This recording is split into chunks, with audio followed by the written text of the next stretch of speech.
सम्पूर्णमा नमस्कार। आज हामीले एउटा जानकारीमूलक भिडियो लिएर आएका छौँ। जुन भिडियोमा हामीले देख्न सक्छौँ गाडीलाई उकालोमा रोक्ने कसरी र रोकिएको गाडीलाई सजिलैसँग उठाउने कसरी भन्ने कुराहरू चाहिँ हामीले यो भिडियोमा देखाउन गइरहेका छौँ। तपाईहरू पनि यसै गरी ड्राइभिङ सिक्ने सोच बनाउँदै हुनुहुन्छ भनेदेखि हामीलाई प्रशिक्षण गराउने मौका प्रदान गर्नुहोस्। हामी बनेपा तिन्दो बाटोबाट सेनागाल जाने बाटोतर्फ रहेका छौँ। आउनुहोस् अब गाडी उकालोमा कसरी रोक्ने कसरी उठाउने भन्ने तरिका बुझौँ। अब उकालो कसरी सिक्ने भन्ने तरिका है त। उकालोमा जाँदाखेरि सबभन्दा पहिला हाम्रो गाडी सिधा हुनु पर्यो। यहाँ जाँदाखेरि स्ट्रेट जाने सर्र जाने ट्याक्क उकालोमा रोक्ने है त गाडीले। ब्रेक उकालोमा रोक्यो नि त गाडी होइन त। रोकिसके पछाडि पहिला सुरु ह्यान्डब्रेकलाई तान्ने मास्तिर, किनकि हाम्रो फुट ब्रेक चाहिँ कहाँ जानु पर्यो, एक्सिलेटरमा लानु पर्यो नि त फुट ब्रेकलाई। त्यो भएर ह्यान्डब्रेक तान्ने। ल एकचोटि ह्यान्डब्रेक झार्नु त, ब्रेक थिचेर खुट्टाको ब्रेक थिचेर ह्यान्डब्रेक झार्नु त।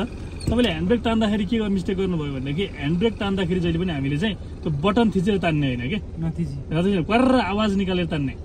यसरी तान्यो भने ह्यान्डब्रेक लाग्छ नि त। तपाईँले बटन थिचेकै छ, ह्यान्डब्रेक लाग्नै पाएन कि। ल ह्यान्डब्रेक लाग्यो नि होइन त, गाडी रोकियो नि। अब गाडी कसरी उठाउने, गाडी लिएर हिँड्ने कसरी भन्ने कुरा बुझौँ है त। अब ह्यान्डब्रेक तानिसक्यो, खुट्टाको ब्रेकलाई हामीले कहाँ लानु पर्यो, एक्सिलेटरमा। जम्मा तपाईँको यहाँ उकालो उठाउँदाखेरिको काम भनेको जम्मा कतिवटा, तिनवटा काम गर्नुभयो, तिनवटा कुरा बुझ्नुभयो भने गाडी मजाले उठाएर लिएर हिँड्न सक्नुहुन्छ। तिनवटा कुरामा पहिलो सुरु एक्सिलेटर, दोस्रो क्लच, तेस्रो ह्यान्डब्रेक है त।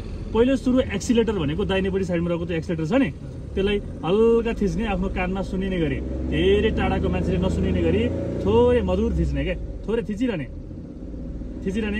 हो अब त्यसलाई छोड्दै नछोड्ने है, त्यतिकै राखिरहने। तपाईँले एक्सिलेटर छोडिदियो भनेदेखि त पावर घट्यो, त्यतिकै राख्ने हो।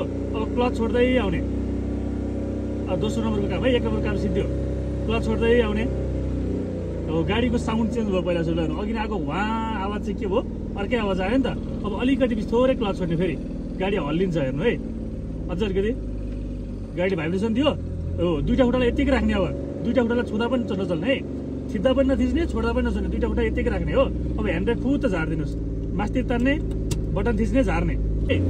गाडी उठ्यो, ओह्रालोमा जाने, बिस्तार क्लच ब्रेक। गुड, बुझ्नुभयो उकालो उठाउनु तरिका।